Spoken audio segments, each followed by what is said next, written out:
Welcome to CW Iowa Live. Lou and Jackie here. And yes. There's somebody else here. Whoa! Look at this. Somebody pay the security a little bit better. You really need better security at this building.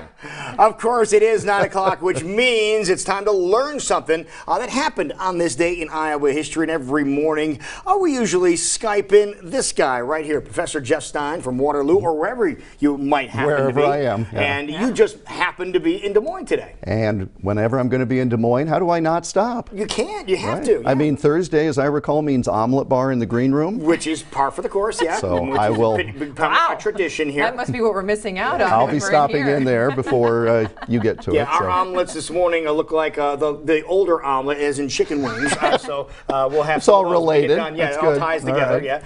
But we always love learning about the state of Iowa, and every single day there is something significant that is happening. You know, when we first started doing Iowa Almanac for radio about 4 years ago, I guess, some people said, well, you won't be able to find something for every day. Right. And you think that until you really look at what Iowa has been about and what Iowans have done.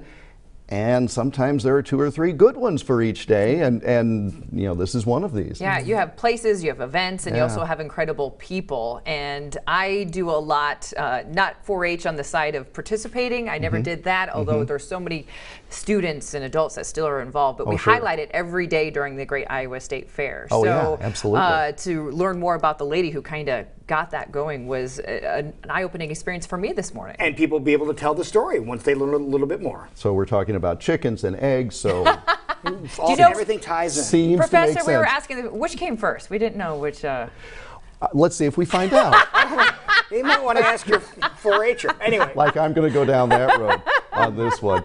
Here's what came first. We should have asked that pastor that we just had. Yeah. Darn it, next time. He would have known. Here's what comes first, this segment right here. It says so right here. Celestia Josephine Field. You just don't have enough Celestias anymore. You know, it's a tea now, isn't it? Yeah. Celestia Seasonings. Okay. Wow. He's working product placement into the program today. Celestia Josephine Field was the woman's name, and she was born on Sunnyside Farm near Shenandoah in southwest Iowa on this day, June 21st of 1881. Now, her mother was also named Celestia Josephine, so to avoid confusion, the newborn was known throughout her life as Jessie. At age 19, Jessie Field was hired to teach at Clarinda's Goldenrod School.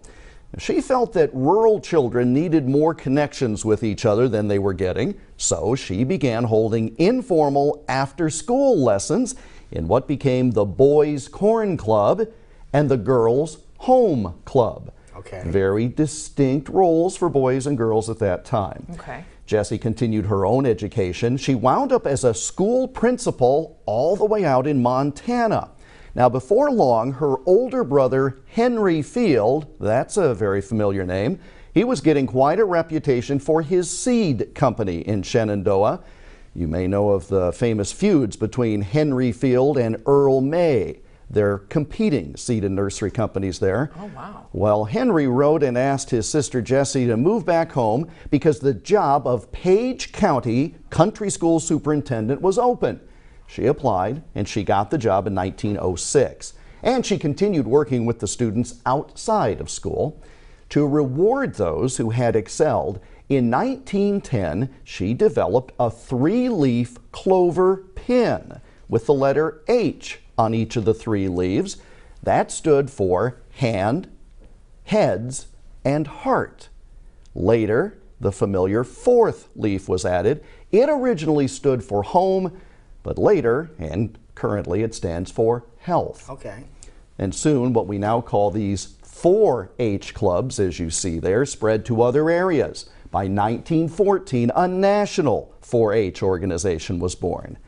Jessie Field moved to New York City in 1913 to become national secretary not of 4-H, but of the YWCA, yet another noteworthy group. She wound up returning to southwest Iowa in 1917, got married, and devoted the rest of her working life to family and connecting with homemakers via radio programs on her brother Henry's radio station, KFNF at the time. She died in 1971 at the age of 89, broke her hip in a fall, and then that led to pneumonia, an unfortunately all too common situation. But more than 25 million young people have participated in 4-H in the century it's been in existence. And the mother of 4-H, Jessie Field Shambaugh, was born near Shenandoah on this date in 1881. How about that? That's amazing. The history behind 4-H. And her continued work for women throughout the years, and students and kids, and getting us adjusted to our agriculture and having that connection. And the fact that she came up with those 3 H's and then added the 4th, and we still follow that today if you're a member of 4-H. People know it, absolutely. And the thing that is also interesting, in addition to everything you said, which is totally accurate, it's another example of somebody who was born in Iowa and went somewhere else and then just kept finding the draw to come back. We have so many young people who feel they need to go to the big city. Like, this isn't big enough, I just drove through it. You know, it's plenty big. But they come back, especially to raise a family, because of how special a place it is. So, yeah, it's fine, go away.